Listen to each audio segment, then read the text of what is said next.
যৌন রোগের চিকিৎসা না করলে কি কি সমস্যার সম্মুখীন হতে পারে? আজকে আমরা এগুলো জানার চেষ্টা করব।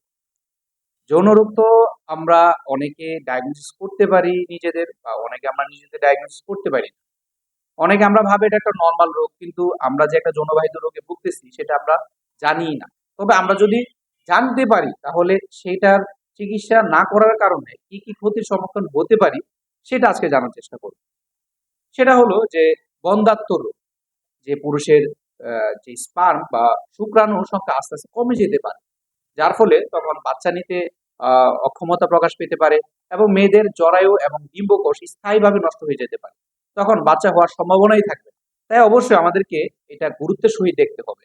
দীর্ঘস্থায়ী ব্যথা ও ইনফেকশন, দীর্ঘস্থায়ী ব্যথা ও ইনফেকশন যদি আমাদের অনবরত ঘটতে থাকে তখন রক্ত আমাদের পুরো শরীরে ছড়িয়ে যেতে পারে এবং এটা থেকে একটা যৌনবাহিত রোগ সেটা আমাদের পুরো শরীরে ছড়িয়ে যেতে পারে, যেটা কিনা আমাদের জন্য ক্ষতির সম্মুখীন হয়ে দাঁড়াবে এবং আমাদের শরীরের মধ্যে দুর্বল লাগা, জ্বর আসা, ঘন ঘন পেট ব্যথা হওয়া, এগুলো স্বাভাবিকভাবে আমাদের লেগে থাকে।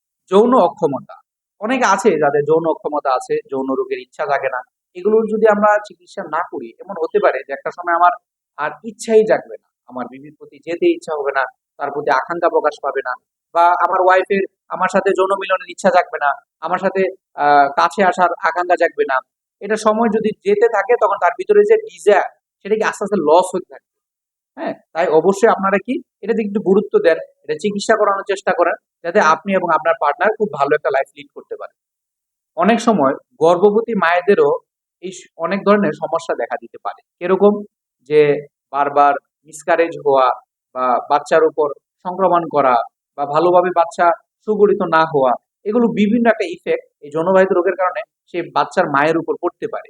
তাই এটা যদি সঠিক চিকিৎসা আমরা না করি, দেখা যায় আমরা আমাদের বেবি কনসেপ্ট করতে যাচ্ছি কিন্তু এগুলোর একটা ইফেক্ট আমার বেবির উপর পড়তেছে এবং যার কারণে আমরা ক্ষতির সম্মুখীন হব, আমাদের বেবিও ক্ষতির সম্মুখীন হবে। তাই যৌনবাহিত এই রোগগুলোকে কোনোভাবে অবহেলার সহিত না দেখা, এগুলোর সঠিক চিকিৎসা সঠিকভাবে করা, সঠিক ডাক্তারের কাছে গিয়ে এই চিকিৎসাগুলো করা।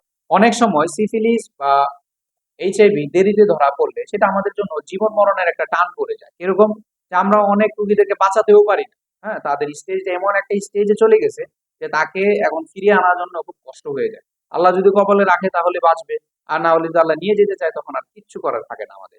তাই অবশ্যই আপনারা এগুলো একটু গুরুত্ব সহিত দেখবেন যে কিভাবে তাদের এই রোগটা ভালোভাবে সেরে ওঠা যায় এবং কিভাবে সুন্দরভাবে চিকিৎসা নিয়ে তাকে একটা সুস্থ জীবন দেওয়া যায়। তাই এগুলো একটু গুরুত্ব সহিত দেখা এবং সঠিক হোমিওপ্যাথি চিকিৎসা নেওয়া।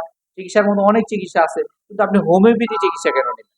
কারণ আমাদের হোমিওপ্যাথি আপনার ফিজিক্যাল, মেন্টাল, ইমোশনাল এই তিনটার উপর ডায়াগনোসিস করে একটা সিঙ্গেল রেমেডি বাছাই করবে।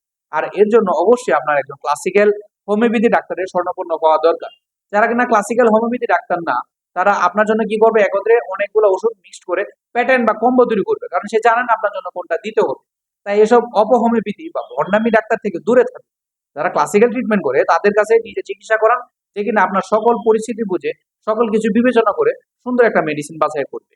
আর এর জন্য আমাদের উচিত জনসচেতনতা গড়ে তোলা। আর আপনাদের মাঝে আমি এরকম ভিডিও বারবার দিয়ে আপনাদেরকে এটাই বোঝানোর চেষ্টা করি যে আপনারা সঠিক ক্লাসিক্যাল ট্রিটমেন্টটা গ্রহণ করুন।